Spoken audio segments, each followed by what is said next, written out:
May sorpresa sa iyo ang Panginoon. Ako po si Father Fiel Pareha at ito po ang ating segment, ang Daily Devotion, na kung saan tayo po ay magdarasal, magbabasa at magninilay kasama ng salita ng Diyos sa buong taon. Manalangin tayo. Sa ngalan ng Ama, ng Anak at ng Espiritu Santo. Amen. Halina, banal na Espiritu, liwanagan mo ang aming puso at isip nang maunawaan at may sa buhay namin ang iyong salita. Amen. Our Bible passage for today is from the Gospel of St. John chapter 1, verses 47 to 51, and I read it for you. When Jesus saw Nathanael coming towards him, he said to him, "Here is truly an Israelite in whom there is no deceit." Nathanael asked him, "Where did you come to know me?" Jesus answered, "I saw you under the fig tree before Philip called you." Nathanael replied, "Rabbi, you are the Son of God. You are the King of Israel." Jesus answered, "Do you believe because I told you that I saw you under the fig tree? You will see greater things than this."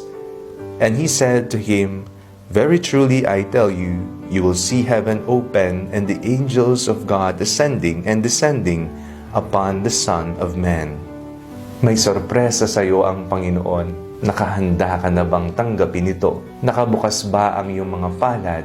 Nakabukas din ba, higit sa lahat, ang iyong puso upang ang mismong pagmamahal ng Panginoon ang siyang manahan dito? Ano ba yung mga ipinagdarasal mo sa kasalukuyan?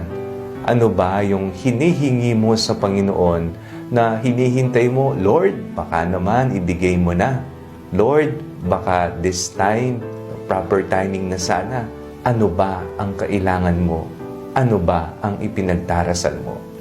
Sa ating pong binasang ebanghelyo sa araw na ito, may sinabi po si Jesus kay Nathanael.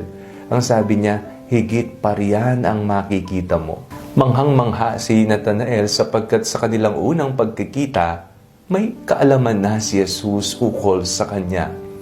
Kaya naman ang tugon ng Panginoon, higit pa riyan ang makikita mo.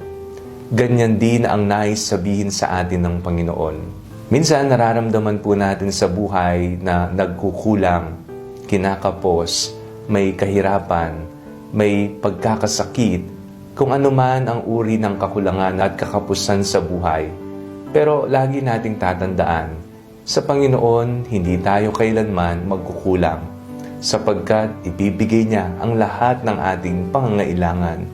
Matuto sana tayong sumunod sa Kanya, manalig sa Kanya, at ibigay ang ating sarili, sapagkat sabi nga ni Jesus, higit pa riyan ang makikita mo. Manalangin tayo. Panginoong Jesucristo, ipinapaubaya po namin ang aming sarili sa inyo. Amen. Sa ngalan ng Ama, ng Anak at ng Espiritu Santo. Amen. Huwag po ninyong kalimutang i-like at i-share ang video ito. Mag-comment po kayo.